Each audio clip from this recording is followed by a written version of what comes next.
What if I told you there was a time when Mr. Beast almost died? But he's not the only one, because YouTubers have nearly died from plane crashes, kidnappings, and even skydives gone wrong. Starting with the time a YouTuber shut down an entire city, and it nearly cost him his life. See, in 2023, Kai wasn't just making waves in the streaming world, he was making history. And to celebrate, he wanted to give back to the community. So he took to Twitter and dropped a bombshell, telling fans to pull up to Union Square in New York City for his biggest giveaway yet. I'm talking PS5s, PCs, gift cards. Kai was about to go Mr. Beast on everyone. But little did he know, he was about to make the biggest mistake of his life. Because without any permits or planning whatsoever, thousands of people stormed the streets and caused chaos. Thousands flooded Union Square, and when Sanat showed up, chaos ensued.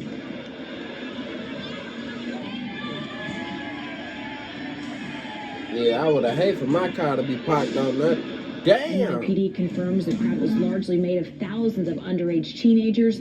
Witnesses say these teens gathered in this area. Damn, they smacking niggas' cock. Riled up to violence. I would have hated for my shit to been parked right there. Started a riot. And the craziest part is, Kai was right in the What they middle say of it fuck all. me for? I mean, things got so bad that businesses were forced to shut down. The subway was halted, and the NYPD had to respond with over 1,000 officers. So, by the end of the day, over 65 fans were arrested, including Kai. And the city suffered over $200,000 in property damages. A social media influencer is facing charges now after his video game giveaway turned into absolute mayhem. Kai Sanat will be charged with multiple counts, including at least 2 counts of inciting a riot and unlawful assembly. Man, Kai's just lucky he made it out alive. But no one's luckier than I Show Speed, because he's been dodging death on the daily.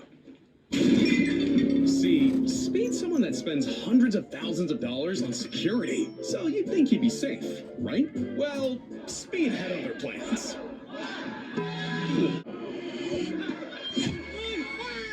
Jesus! Speed got knocked the f*** out! And for someone that athletic, you'd think he'd be able to stay out of trouble, but it's only made things worse. Like the time he set foot in the WWE and got wrecked! Or when he took part in one of the most dangerous sports in the world, where, the main objective is to basically launch yourself down a hill and pray you catch the rolling wheel of cheese in one piece. Yeah. At this point, Bro's begging to die, but that's just when Speed's on foot. Put it behind the wheel, and you get moments like this. Oh, wait, hold on, stop. And it only gets worse from here, because if Speed doesn't take himself out, Mother Nature sure as hell will. I mean, he's had his run-ins with pit bulls, elephants, tigers, and even goddamn hippos. But none of that compares to the dumbest thing Speed's ever done. Because during the 4th of July stream, he actually thought it would be a good idea to set off fireworks inside his bedroom. I wish I was kidding.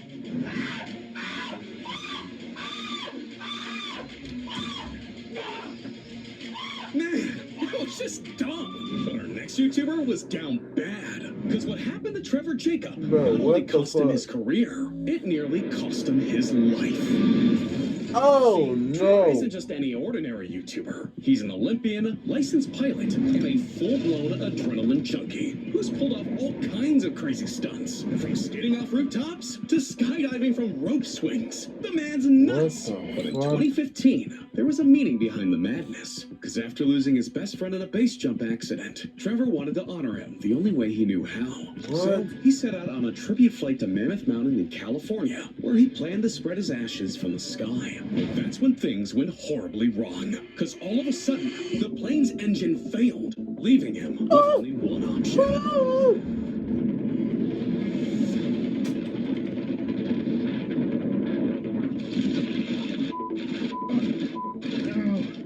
I'm just so happy to be alive. I'm just kind of taking in what just happened. Well, where the hell am I gonna land a freaking plane? I'm gonna die.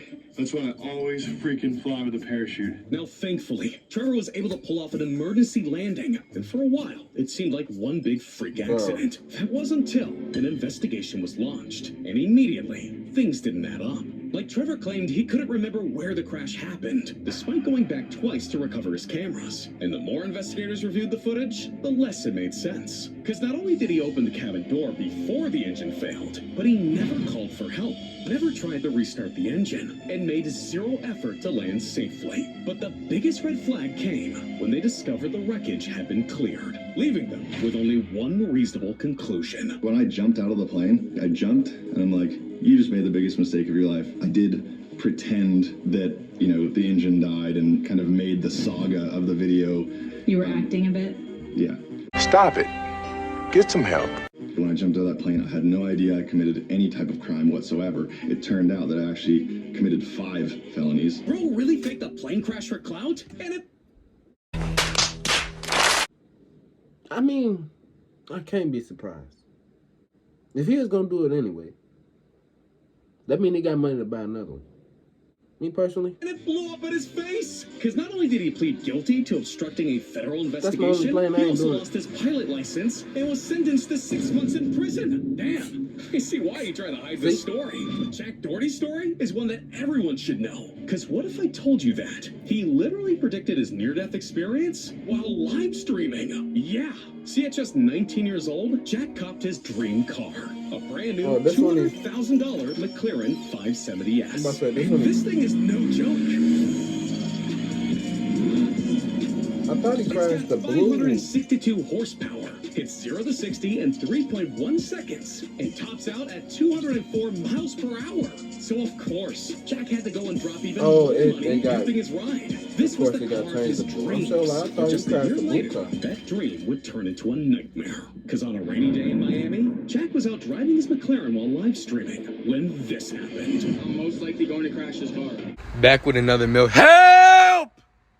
Help! Help me! Hopefully not. This is bad.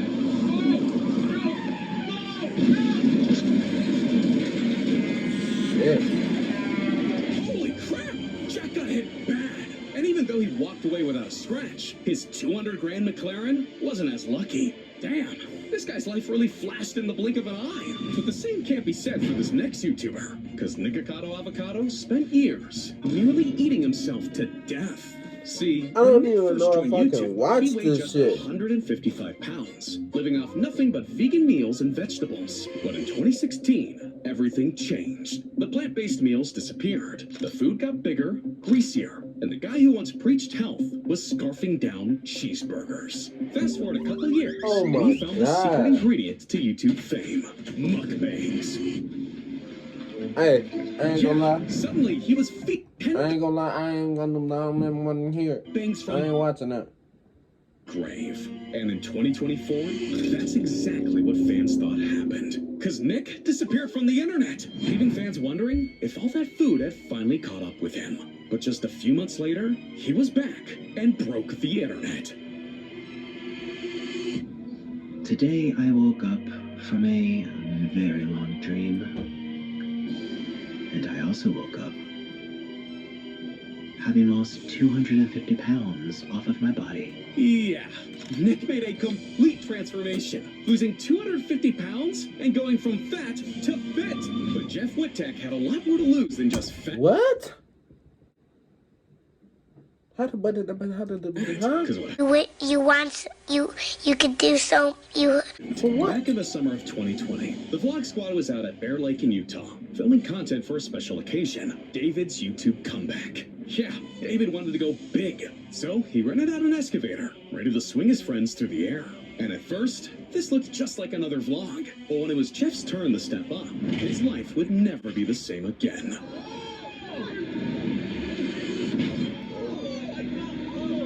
Jeff was hurt bad, so he was immediately rushed to the hospital, where doctors quickly realized the full extent of his injuries. Because not only did he shatter his skull in 9 places, but he also broke his foot and hip, tore ligaments in his leg, and even partially lost vision in one eye. I mean, the dude was within inches of dying, all for a damn YouTube video. So when the shock finally wore off, the anger kicked in. I remember Jeff came up to one of my buddies. He was like, "This is boring as shit. What are we, like, preschoolers, like, let's do something cool. He said he wanted to swing from it. He said that I wanted to swing around it. And Wasn't Corinne on it he first? He says it very vaguely. I saw Corinne swing on it a little bit like that, and then I was like, oh yeah, this looks fun. Just swinging, like a rope swing attached to a tree.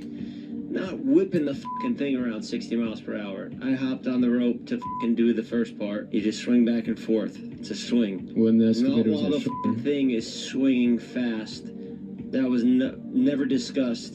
That was completely on you. I'm there, head smashed open like a fucking watermelon. Fucking exploded on a hospital bed. So But my one last wish was, David, please don't tell anyone that this was my idea.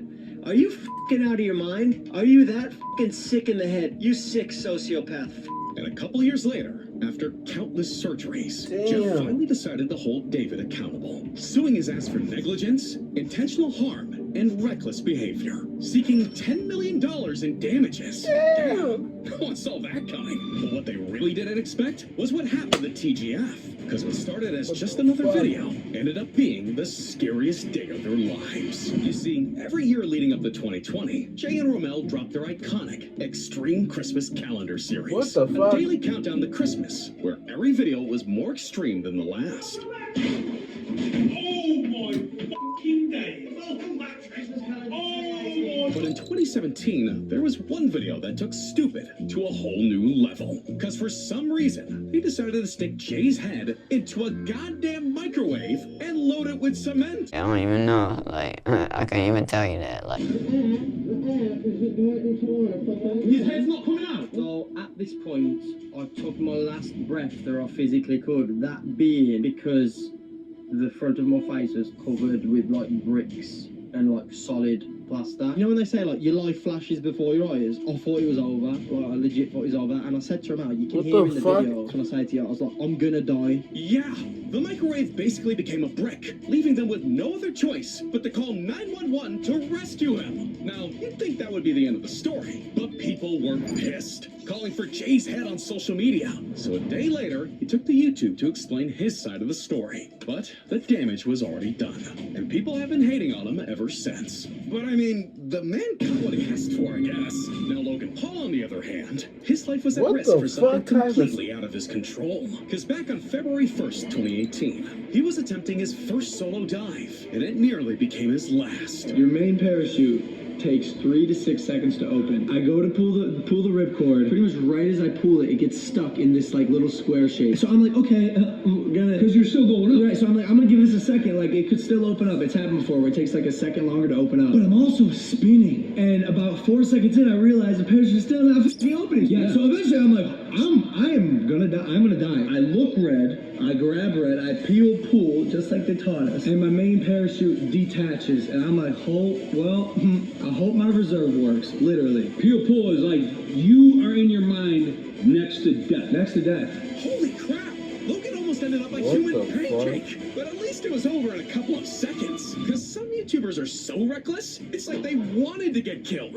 This is your fellow Arab, a streamer and former Fortnite YouTuber based in Atlanta, Georgia. But what he's really known for is diving headfirst into danger. And as wild as that is, nothing could have prepared him for what went down in March of 2024, when he flew to Haiti to meet with the infamous gang leader, Jimmy Cherizier, aka Barbecue. But this isn't just any ordinary gang. He's the leader of the G9 family, the most powerful and deadly gang in the entire country. Like, this guy literally sets people on fire. Okay, he's a dangerous man. But even after knowing all that, Arab still flew halfway across the world to interview him, thinking everything would go smoothly. Big mistake. We get to the bottom of the mountain and these 8 dudes with AKs pull up to us in the car. No way. Yeah, 8 dudes, they run at the car. But then the second chief of the Monsonjous goes, nah, we're gonna keep him. Yeah, Arab was kidnapped. But this wasn't Barbecue behind it all. It was someone even worse. Haiti's most ruthless gang, the 400 Mawozo, notorious for mass kidnappings, extortion, and even murder. I mean, their leader, Lamont Sajou, is literally on the FBI's most wanted list. So against his will, Arab was held captive in a heavily guarded compound, surrounded by barbed wire, AK-47s, and armed gang soldiers. And during his time there, they made him appear in videos, and even let him call his family, but only under one condition. What are you asking for? $5,100. 5,000? Yeah. Oh, dude, I don't have $5,000. No, it's $600,000. Yeah, so back home in the US, Arab's brother was doing everything he could to get him out. Pulling strings, scraping together every dollar he could. Hell, he even went as far as reaching out to a team of mercenaries to try and coordinate a safe return. But there were no easy answers. So over the next couple weeks, Oh they my negotiated God. back and forth, trying to lower the ransom, find a safe way to transfer the money, and figure out how Arab would even be released alive. Okay. Right now we're just like negotiating. Don't be worried about your brother. Your brother, everything is okay. Everything is fine. We don't hurt him. We don't beat him, and we don't shoot him. He's okay. You need your brother. If you want it quickly, you have to send the money quickly.